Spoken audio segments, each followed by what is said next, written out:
देश में नेतृत्व परिवर्तन नहीं होगा, यानी योगी आदित्यनाथ सीएम बने रहेंगे, जबकि राज्य की कैबिनेट में थोड़ा बहुत बदलाव हो सकता है। केंद्रीय नेतृत्व की तरफ से 10 सीटों पर होने वाले उपचुनाव पर फोकस करने की नसीहत भी दी गई है। इससे पहले केशव प्रसाद मौर्य के दिल्ली पहुंचने और जेपी नड्डा से उनके मुलाकात के बाद राज्य में सत्ता को लेकर अटकलें तेज हो गई थी, लेकिन अब ये एक तरह से साफ होता नजर आ रहा है कि अभी फिलहाल कोई नेतृत्व परिवर्तन उत्तर प्रदेश में नहीं होने जा रहा। योगी आदित्यनाथ मुख्यमंत्री बने रहेंगे।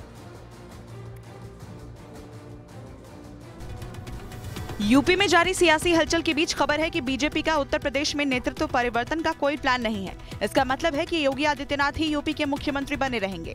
उनको हटाने को लेकर बीजेपी में कोई भी चर्चा नहीं है। हालांकि योगी मंत्रिमंडल में थोड़ा बहुत बदलाव हो सकता है, जिसका फैसला सीएम योगी आलाकमान से विचार विमर्श के बाद कर सकते हैं। इसके अलावा यूपी में बीजेपी आलाकमान संगठनात्मक चुनावों की तैयारी कर रही है, इसलिए संगठन में भी कुछ बदलाव हो सकते हैं। वहीं केंद्रीय नेतृत्व की तरफ से उत्तर प्रदेश में 10 विधानसभा सीटों पर होने वाले उपचुनाव पर फोकस करने की नसीहत दी गई है। इससे पहले केशव प्रसाद मौर्य के दिल्ली पहुंचने और जेपी नड्डा से मिलने के बाद राज्य में सत्ता को लेकर अटकलें तेज हो गई थी, लेकिन अब इन सभी अटकलों पर एक बार फिर से विराम लग गया है। सीएम योगी आदित्यनाथ ने बुधवार को 10 विधानसभा सीटों पर होने वाले उपचुनाव को लेकर एक अहम बैठक की। इन उपचुनावों के लिए योगी आदित्यनाथ ने 30 मंत्रियों की एक टीम का गठन किया है, लेकिन खास बात यह रही कि उनकी ये जो टीम है, इसमें दोनों ही डिप्टी सीएम यानी केशव प्रसाद मौर्य और ब्रजेश पाठक को जगह नहीं दी गई है। सुपर 30 उन्होंने बनाया, स्पेशल 30 योगी आदित्यनाथ की ये टीम है, जिसमें कि डिप्टी सीएम दोनों ही केशव प्रसाद मौर्य और ब्रजेश पाठक उस लिस्ट में नहीं है, उन 30 सदस्यीय टीम में। उत्तर प्रदेश के सीएम योगी आदित्यनाथ ने बुधवार को मंत्रियों के साथ बैठक की। बैठक में 10 विधानसभा सीटों पर होने वाले उपचुनाव को लेकर चर्चा की गई। इस दौरान सीएम योगी ने उपचुनाव के लिए 30 मंत्रियों की स्पेशल टीम बना दी है, जो 10 सीटों पर होने वाले उपचुनाव की जिम्मेदारी संभालेंगे। हर सीट पर 2 या 3 मंत्रियों को उपचुनाव की जिम्मेदारी दी गई है। बड़ी बात यह है कि इस स्पेशल 30 टीम में यूपी के दोनों डिप्टी सीएम केशव प्रसाद मौर्य और ब्रजेश पाठक नहीं है। जब ये बैठक हुई तो दोनों उप मुख्यमंत्री उसमें मौजूद नहीं थे। एक और केशव प्रसाद मौर्य दिल्ली में थे तो ब्रजेश पाठक लखनऊ में ही मौजूद थे, लेकिन वो उपचुनाव की रणनीति के लिए बुलाई गई सीएम योगी आदित्यनाथ की इस बैठक में शामिल नहीं हुए। और उत्तर प्रदेश बीजेपी को लेकर अफवाहों का बाजार जबरदस्त तरीके से गर्म है। नेतृत्व परिवर्तन और न जाने अलग अलग तरह की अफवाहें तैर रही हैं, इसलिए आपको उत्तर प्रदेश बीजेपी से जुड़ा एक फैक्ट दिखाते हैं। पहली चर्चा तो यह हो रही है कि यूपी में नेतृत्व परिवर्तन होगा, जबकि खबर यह है कि नेतृत्व परिवर्तन का कोई बीजेपी ने प्लान अभी नहीं बनाया है। चर्चा का बाजार गर्म है कि संगठन में कई बदलाव होंगे, लेकिन खबर सिर्फ इतनी है कि उत्तर प्रदेश बीजेपी में सिर्फ आंशिक चेंजेस होंगे, आंशिक बदलाव होंगे। चर्चा यह भी है कि शीर्ष नेतृत्व की उत्तर प्रदेश बीजेपी से बात हुई है। इस बात में थोड़ी सच्चाई भी है, लेकिन खबर इसमें यह है कि बीजेपी आलाकमान की ओर से कहा गया है कि यूपी में बीजेपी नेताओं को उपचुनाव से पहले बयानबाजी से बचने की नसीहत दी गई है। और चर्चा इस बात को लेकर भी हो रही है कि उपचुनाव से पहले बदलाव होगा, लेकिन खबर यह है कि उपचुनाव तक बड़ा बदलाव होना मुश्किल है।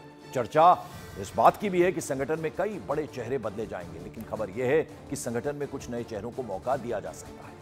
अफवाहों के बीच चर्चा यह भी है कि सीएम योगी आदित्यनाथ ने उपचुनाव के लिए एक बड़ी स्ट्रैटेजी, बड़ी रणनीति बनाई है। इसमें सच्चाई भी है और एक बड़ा सच यह भी है कि योगी ने 10 सीटों के लिए 30 मंत्रियों की टीम बनाई है। तो यह अभी तक लेखा जोखा उत्तर प्रदेश को लेकर यानी उपचुनावों को लेकर हुआ है। हमारे दो सहयोगी इस वक्त हमारे साथ जुड़ रहे हैं। लखनऊ से सीधे अमित सिंह हैं और बीजेपी दफ्तर दिल्ली से हमारे साथ अमित पांडे जुड़ रहे हैं। तो पहले तो अमित आपके पास आऊंगा। देखिए, अटकलों का बाजार बहुत गर्म था, बहुत सारी चीजें हवा में तैर रही थी कि क्या योगी आदित्यनाथ बदले जाएंगे, केशव प्रसाद मौर्य क्यों आए दिल्ली, और ये तमाम चीजें चल रही थी। लेकिन अब लगभग साफ होता नजर आ रहा है। लेकिन इस बीच एक बड़ी डेवलपमेंट यह है कि सुपर 30, स्पेशल 30 की एक टीम बनाई है योगी आदित्यनाथ ने। इंटरेस्टिंग उसमें यह है अमित कि उसमें दोनों डिप्टी सीएम नहीं है उस लिस्ट में। अमित जी हाँ, बिल्कुल। देखिए पंकज, कल पंकज देर रात जो है केशव प्रसाद मौर्य डिप्टी सीएम दिल्ली से लौट आए लखनऊ, लेकिन लखनऊ आते ही उन्होंने किसी से कोई बातचीत नहीं की है।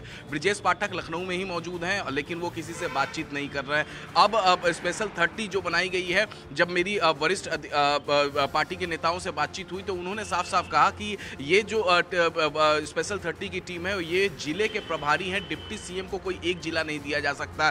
दूसरी तरफ भूपेंद्र चौधरी जो कि प्रदेश अध्यक्ष हैं फिलहाल, उन्होंने उन्होंने कल अमित शाह से मुलाकात की, प्रधानमंत्री नरेंद्र मोदी से मुलाकात की और मुलाकात के दौरान जो समीक्षा की रिपोर्ट आई थी, यानी जो लोकसभा चुनाव में जो पार्टी का खराब प्रदर्शन रहा था और उसके बाद जो टीम बनाई गई थी कि आखिरकार समीक्षा करें, उस रिपोर्ट के साथ उन्होंने अमित शाह और प्रधानमंत्री नरेंद्र मोदी से मिले हैं। हालांकि ये रिपोर्ट 20-22 दिन पहले ही वो जेपी नड्डा को दे दिए थे और इसमें उन्होंने मोरल रिस्पॉन्सिबिलिटी ली थी हार की, पार्टी के खराब प्रदर्शन का, और कहा था कि पार्टी जो फैसला लेगी उसका वो स्वागत करेंगे। अब इस रिपोर्ट में तमाम बातें लिखी हुई थी, अधिकारी नेताओं की सुनते नहीं है, बाहरी लोगों का जब एंट्री हो रही है पार्टी में तो जो कार्यकर्ता हैं पार्टी का उनका मोरल डाउन हो रहा है, कार्यकर्ता उदासीन हो गए, घर पर बैठ के तमाम सांसदों को टिकट नहीं देना चाहिए था। तो ये तमाम बातें जो है इस रिपोर्ट में लिखी गई थी। लेकिन सबसे बड़ी बात कि योगी आदित्यनाथ सूबे के मुख्यमंत्री बने रहेंगे और आगामी जो 10 विधानसभा सीटों पर उपचुनाव होने हैं वो योगी आदित्यनाथ उसकी पूरी कमान अपने हाथ में ले चुके हैं। उन्होंने 30 प्रभारी मंत्रियों को बना दिया है, नियुक्त कर दिया है। जी बिल्कुल अमित पांडे, आज देखिए दिक्कत यह है कि मेरे पास दो अमित हैं, तो इसलिए शायद आप भी साथ साथ बोल रहे होंगे, लेकिन अब जरा आपकी बारी है।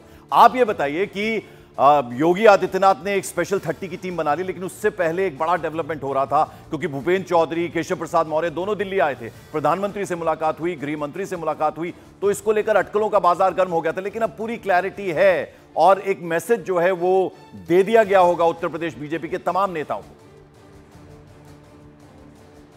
देखिए क्लैरिटी पूरी है और बेशक ऊपर तौर पर बदलाव नहीं है, यानी कि चेहरे अभी तक सारे जो हैं वह सेम रहेंगे, वह वही चेहरे रहेंगे, लेकिन आंतरिक रूप से जो पार्टी के काम करने की जो शैली है वह निश्चित तरीके से पूरी तरीके से बदल गई है।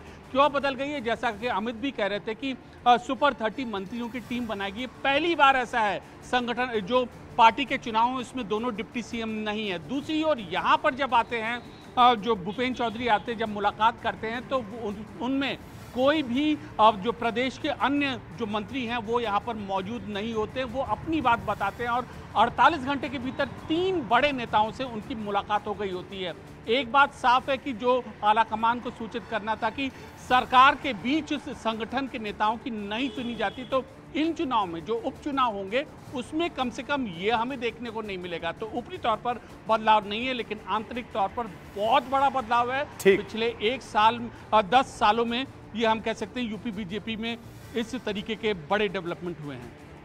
ठीक है अमित पांडे और अमित सिंह, आप हमारे साथ बने रहिए। देखिए अमित पांडे ने कहीं ना कहीं ये इशारा किया है कि ऐसे अभी नजर नहीं आ रहा, लेकिन एक बड़ा बदलाव का संकेत जरूर मिलता हुआ नजर आ रहा है। जिस तरह से आनन फानन में नेता यानी यूपी बीजेपी के अध्यक्ष पहुंचे, भूपेंद्र चौधरी प्रधानमंत्री और गृह मंत्री से मुलाकात की और केशव प्रसाद मौर्य आए, लेकिन फिलहाल अभी सब कुछ ठीक होता नजर आ रहा है क्योंकि एक स्पेशल 30 का ऐलान कर दिया मुख्यमंत्री योगी आदित्यनाथ ने। लेकिन उसमें खास बात यह है कि दोनों डिप्टी सीएम यानी ब्रजेश पाठक और केशव प्रसाद मौर्य उस लिस्ट में नहीं है जिन्हें जिम्मेदारी दी गई है उपचुनाव की। 10 सीटों के लिए उपचुनाव होना है उत्तर प्रदेश में। उधर सियासी घमासान